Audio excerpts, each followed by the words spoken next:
Hello guys, bersama saya lagi dalam Alright Nopod Channel. Makin gempak sahabat-sahabat semua apabila dikatakan tim Walabut begitu kecoh di dalam grup mereka, yang mana dikatakan menggesa untuk Muhyiddin letak jawatan dan pertembungan ya di antara Azmin Ali dengan Hamzah Zainuddin.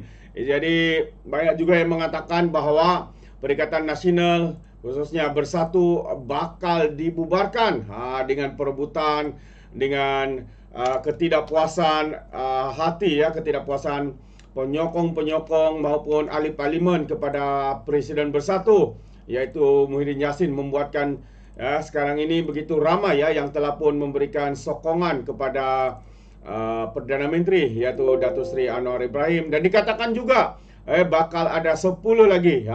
Bakal ada 10 lagi sahabat-sahabat semua yang akan memberikan sokongan kepada Perdana Menteri. Jadi tanpa buang masa, saya ingin membacakan satu kenyataan media yang menyatakan ya, perang saudara dalam Bersatu, Azmin akan menggantikan Hamzah. Benarkah perkara ini? Jadi mari kita lihat kenyataan media ya, yang saya petik daripada Harapan Daily mengatakan perang saudara sedang hebat berlaku dalam Parti Pribumi Bersatu, yaitu Bersatu, sehingga disebut Datuk Seri Hamzah Zainuddin akan dipecat dan jawatan beliau akan diambil alih oleh Azmin Ali. Ia bermula dengan satu hantaran dalam tim Walabut, pasukan Laskar Cyber yang dibina oleh para penyokong Perikatan Nasional dan Tun Dr. Mahathir Mohamad.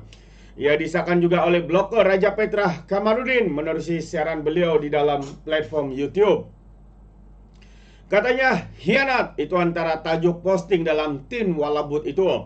Kita dah hampir pada kemenangan dan setiap kali hampir pasti ada pengkhianatan pada perjuangan rakyat, katanya. Esok dilaporkan Hamzah Zainuddin sebagai ahli parlimen Larut yang merupakan setiausaha Bersatu dikabarkan akan dipecat dari jawatannya oleh Presiden Bersatu Muhyiddin Yassin dan digantikan dengan Azmin Ali, ahli parlimen Adun Hulu Klang yang juga jadi ketua pembangkang di Dun Selangor. Kedudukan Hamzah selaku ketua pembangkang juga dilaporkan akan digantikan dengan Muhyiddin Yassin sendiri. Itu adalah tulisan penulis dalam pasukan Laskar Cyber itu. Bagi Raja Petra pula, langkah Dubai sudah habis akibat peperangan saudara antara geng Hamzah dan juga geng Azmin Ali di dalam Bersatu. Menurut tulisan dalam Walabut itu, puncaknya adalah kerana perebutan jawatan Perdana Menteri dan juga kedudukan Muhyiddin Yassin selaku Presiden yang dilaporkan sedang dicabar pasukan Hamzah Zainuddin. Pendek katanya Bersatu kini telah terpecah kepada dua kem, yang mana kem Muhyiddin dan Azmin Ali versus Peja versus kem Hamzah Zainuddin, Ronald Kiandi dan juga Mas Ermiyati. Harapan rakyat ya yang mahukan kerajaan pimpinan Datuk Seri tumbang nampaknya terpaksa ditampakkan sekali lagi ekoran pengkhianatan demi pengkhianatan yang dilakukan Pak Ahli Parlimen Bersatu, kata tulisan itu lagi. Beliau menjagakan Bersatu akan mengikut sejarah bagaimana Parti Melayu Semangat 46 yang terkubur selepas 8 tahun ditubuhkan. Katanya Tengku Razali telah menutup Semangat 46 selepas tidak yakin boleh menggantikan UMNO. Bersatu juga mengikut jejak langkah selepas berlaku pergaduhan dalaman, kata Raja Petra yang menyifatkan ia berlaku selepas Mahyadin umum mahu meletakkan jawatan tapi kekal sebagai jawatan sebagai presiden. Pengumuman ini menyebabkan berlakunya perebutan kuasa siapa yang patut menggantikan Mahyadin antara kem Hamzah dengan kem Azmin, sehingga menggagalkan langkah Dubai yang diusahakan pembangkang. Langkah Dubai adalah usaha PN untuk mengambil alih kerajaan melalui pintu belakang dengan beberapa Laskar Cyber dan PN dan juga Mahathir berlumba-lumba menyiarkan kerajaan Madani Pimpinan Anwar yang akan jatuh. Itu dia. Jadi sahabat semua, ini antara kenyataan daripada Walabut dan juga ya daripada Raja Petra. Nah, apalagi yang cuba mereka sampaikan ini sahabat-sahabat semua dengan memusingkan segala fakta, memusingkan begini. Adakah mereka harap ya rakyat percaya dengan permainan politik sempit yang sedang dimainkan oleh geng-geng cyber trooper daripada Perikatan Nasional ini, sahabat-sahabat semua. Jadi seorang pemimpin DAP berkata, PN harus terima hakikat, mulakan rundingan. Jika tidak, akan lebih ramai lagi. Ahli Parlimen Perikatan Nasional Bersatu khususnya akan mengalihkan sokongan mereka kepada Perdana Menteri. Jadi Perikatan Nasional digesa untuk menerima hakikat bahawa Perdana Menteri Datuk Seri Anwar Ibrahim dan Kerajaan Madani akan kekal hingga habis penggal. Ahli Parlimen Bangis Sarizan Johan berkata, pucuk pimpinan PN perlu menjadi pembangkang yang bertanggungjawab. Jangan ada perubahan untuk ganggu gugat Kerajaan Madani dengan langkah-langkah politik.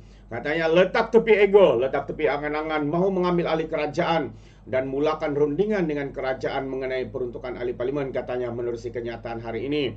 Pemimpin DAP berkenaan turut mengimbas memorandum persefahaman MOU yang dimeterai Kerajaan Persekutuan dan Pakatan Harapan pada September 2021. Kita pernah ada presiden sebelum ini dengan memorandum kesefahaman MOU di antara PS dan Kerajaan Datuk Seri Ismail Sabri. Kalau ikut MOU tersebut, tidak perlu menyatakan sokongan kepada kerajaan secara jelas pun. Ia hanya berjanji untuk tidak menyokong apa-apa tindakan menumbangkan kerajaan, ujarnya. Dalam masa yang sama, Sarizan berpendapat seperti Akta Lompat Parti dahulu, rundingan yang diadakan juga boleh memasukkan sekali pengubahan akta untuk menginstitusikan peruntukan ahli parlimen sebagai salah satu syarat. Hal ini jelasnya supaya perkara tersebut tidak lagi terletak pada budi bicara Perdana Menteri pada masa hadapan.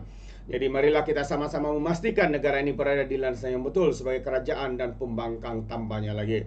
Jadi itu antara kenyataan ya daripada seorang ahli parlimen daripada DAP yang menggesa supaya PN harus terima kenyataan dan mulakan rundingan, ya, bukan lagi dengan sikap ego sombong sahabat-sahabat semua, sehingga kini mereka tidak mahu ya untuk berunding dan sebagainya. Kerana pada hemat saya, mungkin kalau rundingan itu tamat, maka berakhirlah ya langkah untuk menjatuhkan kerajaan hari ini. Jadi bagi saya apa yang dinyatakan dan apa yang sedang berlaku dalam politik negara kita ini harus ya menjadi pertimbangan sewajarnya ya daripada pembangkang khususnya. Ya, kalau benar mereka ikhlas dengan perjuangan demi untuk memertabatkan rakyat, mereka harus ketepikan segala ego, kesombongan, keangkuhan mereka dan pergilah berjumpa dengan timbalan Perdana Menteri yang kedua ya untuk berbincang berkaitan dengan isu peruntukan sebagai ahli parlimen. Difahamkan, diingatkan sahabat semua, peruntukan untuk rakyat di setiap kawasan parlimen itu tidak masih ada ya, tidak diberikan tapi masih ada. Cuma ia tidak diberikan secara terus kepada ahli parlimen pembangkang. Dan ahli parlimen sebagai peruntukan sebagai ahli parlimen ini memang sejak sekian lama tidak pernah diadakan. Jadi ya hanya ada semenjak Pakatan Harapan jadi pembangkang, semasa mereka ditumbangkan dan akhirnya berbincang dan MOU itu dimeterai. Lalu apa yang berlaku kerana MOU itu dimeterai dan adanya lah ya peruntukan sebagai ahli parlimen. Jadi kalau benar geng-geng tepuk atap ini mahu untuk utamakan kepentingan rakyat daripada kepentingan pribadi mereka, mereka akan membuka mata untuk berbincang bersama, meteraikan MOU ini bukan untuk diri sendiri tapi untuk rakyat semata-mata di kawasan parlimen mereka. Itu pandangan saya. Bagaimana dengan anda sahabat-sahabat semua? Jika anda seirama dengan saya, anda boleh berikan pandangan komen dalam ruangan komen. Jadi terima kasih. Sampai di sini saja, izinkan saya untuk mengundurkan diri. Dan seperti biasa, peribahasa mengatakan, tak apa pun kangkap, 2 tahun keinginan. Dalam bahasa Melayanya, tepuk dada, tanya selera. Sekian saya daripada Orang Dapat Channel. Sampai kita berjumpa lagi. Bye-bye.